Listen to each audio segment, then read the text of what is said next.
experience that's going to help you with that.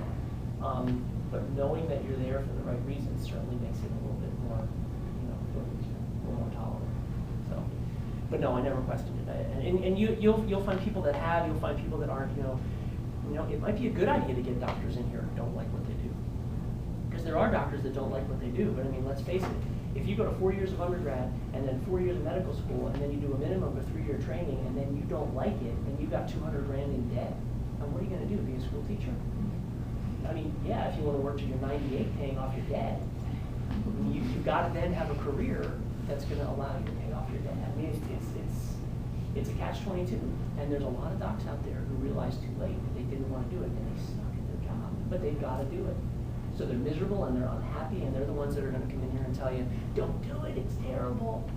I mean, look, my kids are never going to go hungry. You know, I've got a house to live in, I've got a car to drive. You know, doctors make fine livings, regardless of their specialty. Yeah, do neurosurgeons make 5 times what a primary care family practitioner does? Well, sure, but guess what? They're cutting in people's brains every day. They should get paid more. So, in my home. I don't keep my opinions very quiet. Thank you. But that's the kind of information you need. You want to hear stuff like that. You want to know that going in. You know, that's the thing you should worry about, rather than are there going to be enough spots.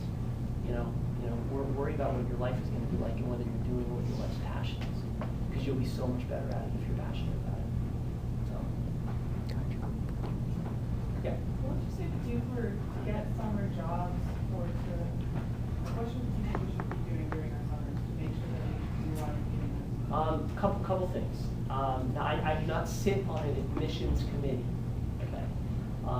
But they're always going to want to see a couple things. One of them is especially the DOs. I didn't touch on this. They're looking for well-rounded people. Okay. I talked to the admissions people at Hahnemann, which is now Drexel Medical School. They had a lot of bankruptcy issues, and they changed it. And they said, "Oh, you're a pharmacist." I said, "Yeah." "Don't apply." I said, "Why?" They said, We don't want a pharmacist. We don't want a nurse. We don't want a physical therapist. We want people who are going to be doctors. We don't need you to be a pharmacist. We want to mold you into what we want you to be." I'm like, well, that's stupid. You know? And then I left. And then I started talking to PCOM, and they were like, "Oh, yeah, we want people who are going to be good doctors. People who are good doctors are well-rounded. Okay? They don't only study books. They do things. They've done things for others. So that's what they're looking for. How involved are you in school? What are your extracurricular activities? Do you do anything? Are you a mountain biker? Do you like to ski?" They're looking at all that kind of stuff because they want balance. Okay? Because if you only have one focus, you're going to crash and burn. As far as doing summer jobs, anything that's going to get you into the clinical arena. Okay? Medical records in an office, patient transport in the hospital. I mean, yeah, what are you doing? Pushing patients around all day? But guess what? You're going to get to know everybody in every section of that hospital by doing transport.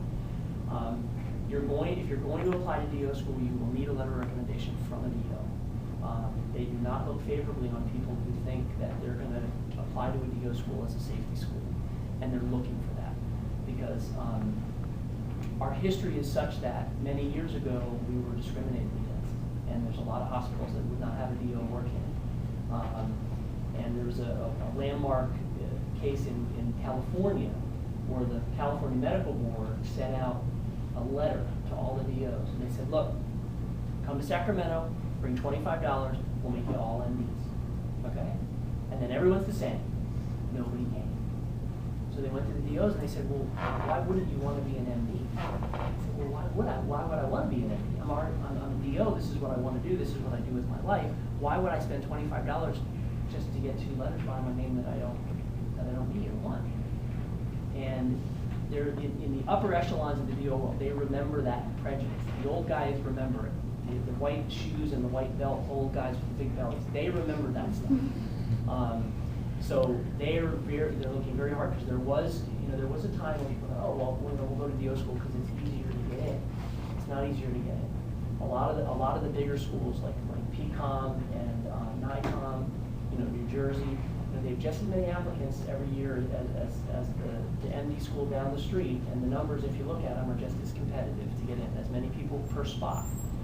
So they want people that really want to be DOs. They don't want to waste time on someone who's just doing it because, well, I can't get in anywhere else. You know, why would they want that student? They wouldn't. Okay. They want to make more DOs. They want to educate more DOs. So it's one of the reasons that I teach at VCOM. I used to teach at USC, but when I got the opportunity to teach DO students, I want to teach DO students. Nothing against USC, the students are great and everything, but there's only so much time I have. And if I can get a third-year DO student in here, rather than what it used to be four third-year, USC students following me around like that.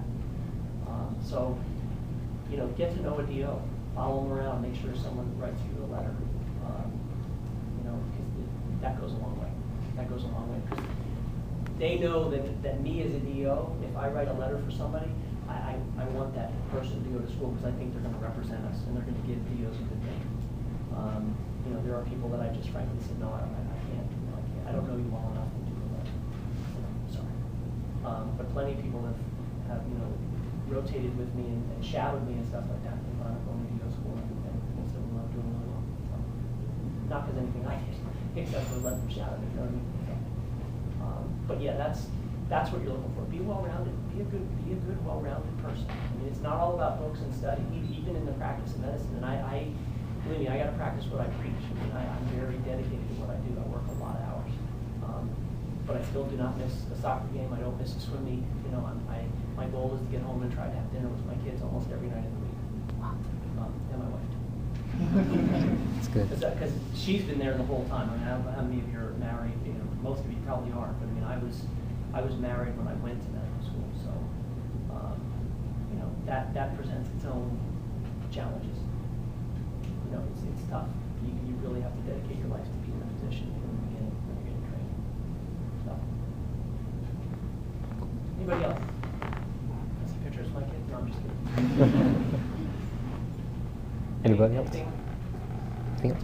Maybe could you maybe give like a one good advice to people who are thinking about medical school but aren't sure, freshmen, sophomores, what to do to further solidify. Find out more about it. Volunteer at the hospital. Get to know, see if you can find doctors that are willing to let you shadow them. And DO students come and shadow me. I don't pull any punches. I say, look, I get here at 6:30 in the morning. You want to come join me at 6:30 and do my hospital rounds with me? Great. If you don't, that's fine too. But get a good look at what your life is going to be like. If you're on the fence between medicine and law or medicine and an MBA, learn as much as you can about both things and then make your choice about what you think is going to make make your life better. Because it is an investment of time and money. For me, it was the best investment of time and money I ever made. I mean, I do it for free. I would go to Africa and practice it. And there's an incredible sense of accomplishment when you can take care of a sick person. Incredible sense of accomplishment. So, but that's volunteer, get involved with medicine, learn as much about it as you can, talk to doctors. A lot of doctors are willing to talk. Groups like this are fantastic because the resources. One of you. I mean, if you called me on the phone, I'd say, yeah, sure, come on if we can talk and everything. But I mean, docs will come talk to a group. We can touch a lot of people at one time. That makes a big difference. So being involved like that, exposing yourself to the resources is what you have to do. And there's nothing wrong with talking to if you can get your hands on some medical students. What's it like now? What's your life like? What are you doing? You should probably get some medical. Did you have medical students come? Yeah, we had it last semester. Yeah. Yeah, that's good. And we had DO students from VCON also. Awesome. Yeah, so it was great. It was great. Yeah, really enjoyed it. It's a really neat campus up there. It's a fun place to go. Cool. It's a fun place to go. Cool. So, How many hours do you work every day in the hospital and depending on whether I'm on call or not, I probably work at least 12 hours a day. That is personal choice though, because of the way that I practice. I could very easily give up my hospital practice and just work. I mean, I do a bunch of different things, okay? I have an internal medicine office. I'm a hospice medical director.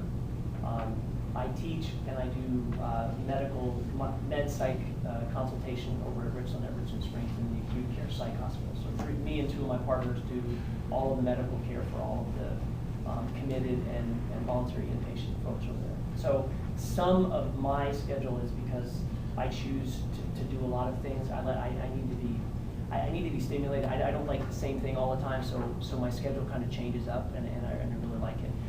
Hospice and palliative medicine is something that's just a passion of mine, and someday in my career I may transition to that fully. I mean, I'm involved at the national level, the Public Policy Committee for the American Academy of Hospice and Palliative Medicine, so I do stuff like that. But probably 11 or 12 hours a day. We do close the office at noons on Friday, and I'm happy if I get home by 5. And then every 6th weekend. But like this weekend, I didn't work. I was able to, hang out with my kids and do things that I needed to do, and it's not bad. You have control over your life. You can make choices to make your life miserable or not. Okay. There are specialties that involve a lot of middle of the night stuff. There are times that I'm down here at 2 in the morning taking care of sick people, but probably not as much as an obstetrician or a general surgeon. So you have more freedom than like a PA to pick your hours and everything? I would say PAs probably have more freedom because you can choose, because as a PA, like anything, you choose who you work for, and then you choose your schedule. There are some PAs that work very, very hard. The neurosurgery PAs, those guys are, they work probably harder than the neurosurgeons. God forbid, don't ever let the neurosurgeons hear me say that. But I mean, those guys can compete. The neurosurgeon's not going to get out of bed to answer a phone call about someone who's nauseated at 2 in the morning. Get the PA to do that. I'm not getting up. You want me to operate on their brain, I'll come in. But if I'm not operating on the brain, I'm staying in bed. So it's medicine itself has policed itself a little better in the last 15 years. There are now mandatory work hour restrictions for residents, which there never were before. Do you guys know about that? Yeah. So when I was a resident, it was not uncommon for me to go to work on Monday morning at 6 a.m. and come home hopefully by 7 or 8 on Tuesday night. Okay, so the next day at night. They don't do that anymore. If you work a 24-hour shift now, you are mandated by law to stay out of the hospital for at least 12 hours. I did not have that luxury, okay? We worked a ton when we were residents. We also learned a ton. So, and now with the way medicine is changing, a lot more medicine is going to shift work. Internists who are hospitalists, they do 12-hour shifts, and they work 7 days on, 7 days off. When I was a hospitalist my first year out of residency, I had a week off a month. I had 7 days every month off. It was phenomenal. My kids were babies. We'd go to Disney World for a couple days. We'd go to the beach. It was awesome. And you can still find jobs like that, okay? If you're hospital employed. If you're an office doc and you want to work 9 to 4 every day, work 9 to 4 every day. Close your office at 12 on a Friday. It all has to do the way that the system is designed now, how much money you make. The more you work, the more money you make. And I think in 10 to 15 years, that's going to probably go away too. They're going to come to a lot more systems where doctors are salaried, and this is the job, doctor. So do your job and we'll pay you. And then there's going to be a lot more of that 9 to 5 mentality, a lot of that. So, but you can, you have the power to decide what you want to do. You either take a job or you don't. So, but yeah, that's the way I work. But I take vacation. Okay, that's the other thing. You need to take care of yourself. So, yeah, do I work 11, 12 hours every single day? Well, yeah, but when spring break comes, you're not going to see me because I'll have my wife and my kids, and we'll be as far away as we possibly can get. And we do that. We do that a couple times a year. We got to do that. So, I took way more time. Sorry about that, guys. But the questions are important. They need to be. Thank you for your time, sir. Appreciate it. Thank you.